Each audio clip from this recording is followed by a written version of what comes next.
Hello, I'm Satyajit Sarna, and I'm here to talk about my debut novel, The Angel's Share. The Angel's Share, which came out in July 2012, is essentially a campus novel. It's a coming-of-age story, but I'd like to think that it actually falls within a category which more or less is less common, which is that of the elegy. And The Angel's Share is, in a sense, an elegy to a very special young man.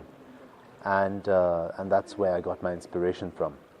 So in a sense, yes, The Angel's Share is inspired from real life, but I'd like to think that it would connect to people who think of themselves as young, in college, young professionals, perhaps.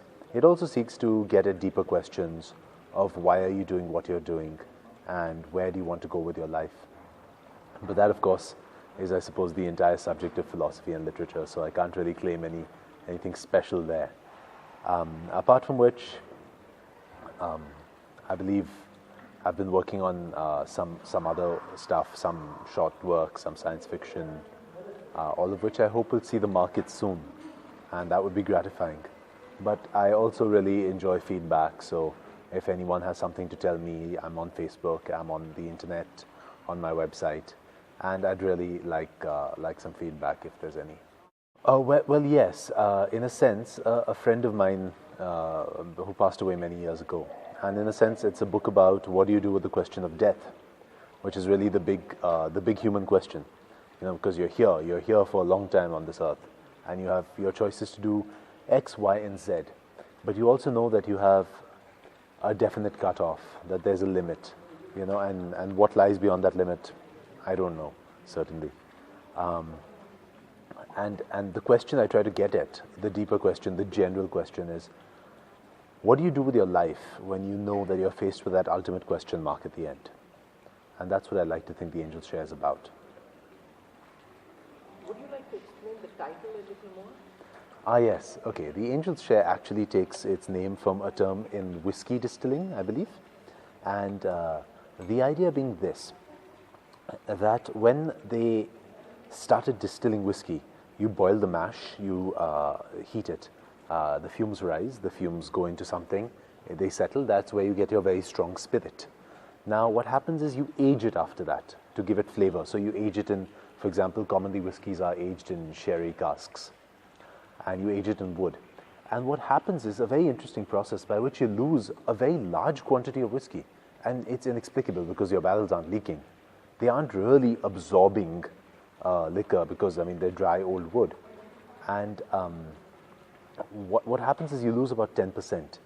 And that is because some of the lighter molecules actually go through the wood and evaporate. And the heavier stuff stays back. So what you actually lose is alcoholic strength. So your quantity by volume in alcohol terms goes down, but what you gain is a deeper concentration of flavor. And the reason I picked this as a title is because I think it's a great metaphor for what happens when you age and you stop being as young as you were. So you lose some of that vigor, that initial vim, that urge and drive and bubbliness. And what happens is you gain experience and wisdom, and you gain a sense of perhaps integrity. And I'd like to think that's what happens when you get older. The other themes in The Angel's Share, actually, because I don't want it to sound like a very heavy philosophical book all the way through, it's not. A lot of music, actually, which is kind of interesting to me personally. And the question of how music ties into being young, and it sort of flavors how you experience memories. And so actually I've tried to use an interesting device by which every chapter in The Angel's Share is the title of a song. And ideally, I would like people to read and listen to the songs or know where the songs are going, because they either have a direction or they have a thematic connection or they mean something if once you read the text. And I've tried to, you know, integrate my love for music with my writing. And I hope that, in a sense, it gives it a little more depth in the mind of the reader. And that's ideally what I'd like to hope for. So in a sense, this is a book with a soundtrack. And that's something. Well, no, the chapters are not linear or chronological. There's a lot of back and forth. So, in a sense, when I wrote this, I wrote it on two axes. One, both of which are going forward in time, but one is many years after the event, and one is with the events.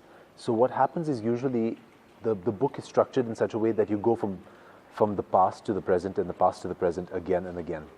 And there's a change in tone, there's a change in theme, there's a change in the quality of light or dark, and that's what I've tried to convey.